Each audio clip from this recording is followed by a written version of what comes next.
10 millions. 10 millions de pauvres en France, dont 1 million de plus depuis le début de la pandémie. Plus d'1 million de personnes ont été privées d'emploi, plus d'1 million ont sollicité l'aide alimentaire. La faim s'est installée dans ma circonscription en Seine-Saint-Denis, mais plus largement dans tout le pays. Nous avons proposé la gratuité des masques, la suspension des loyers, l'encadrement des prix alimentaires, le relèvement des minima sociaux, à commencer par le RSA et sa nécessaire extension aux jeunes de 18 à 25 ans, la suppression du jour de carence, l'augmentation des coupons alimentaires et des chèques énergie. Tout cela, vous l'avez refusé. Et qu'avez-vous fait?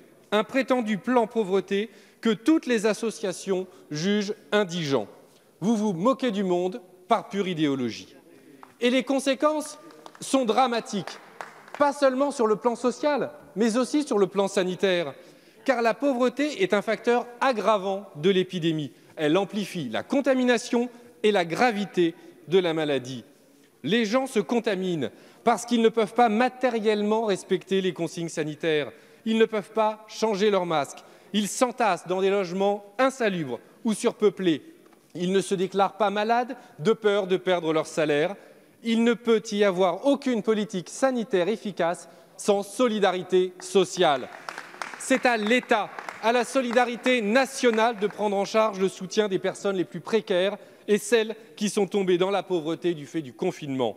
Mais il ne le fait pas. Les associations, les militants insoumis aussi, organisent des collectes de produits de première nécessité. Mais, monsieur le ministre des Solidarités et de la Santé, ce n'est pas à eux seuls d'assurer la solidarité, c'est à vous. Quand allez-vous mettre en œuvre les mesures d'urgence nécessaires pour la survie immédiate de millions de personnes? Monsieur le député Bastien Lachaud, ce virus est cruel. Il touche et il tue les plus fragiles. Il frappe, vous l'avez dit et vous avez raison, les plus défavorisés. C'est un fait, et c'est un fait dans le monde entier. Et évidemment que dans le monde entier, cette question des conséquences économiques et sociales de la crise sanitaire se pose.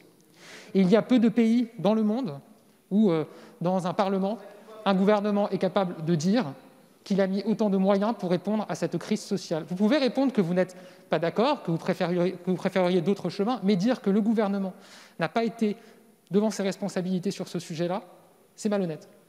Une prime de 150 € pour 4 millions de foyers pendant le confinement, 1 milliard d'euros. Une augmentation de 100 € de l'allocation de rentrée scolaire. Une prime pour les jeunes. Le repas à 1 € pour les étudiants boursiers, tous les étudiants boursiers à l'université. Une prime qui va à nouveau être versée. 300 millions d'euros en plus pour l'hébergement social dans le prochain budget. Ce sont des faits, ce sont des actes. Vous avez cité des propositions que vous aviez formulées. Enfin, vous aviez aussi proposé de ne pas rouvrir les écoles. Et donc d'accélérer les inégalités scolaires, d'accélérer le décrochage scolaire qui touche prioritairement les plus fragiles. Vous aviez proposé de ne pas permettre le retour au travail et donc d'accélérer les destructions d'emplois, le chômage, première source de précarité dans notre pays. Vous aviez fait ces propositions, vous ne vouliez pas qu'on rouvre les écoles. Qu'est-ce qu'il en serait aujourd'hui de l'état scolaire des familles dans les quartiers, dans les banlieues? Nous avons pris nos responsabilités à l'école, assumez-le.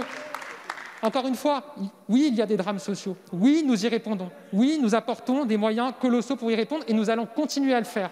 Nous allons continuer à développer des masques gratuits pour ceux qui en ont besoin. Nous allons continuer à revaloriser des primes et des réponses sociales pour ceux qui en ont besoin, parce que c'est notre responsabilité, parce que ce sont les valeurs de la France d'être au rendez-vous de cette situation.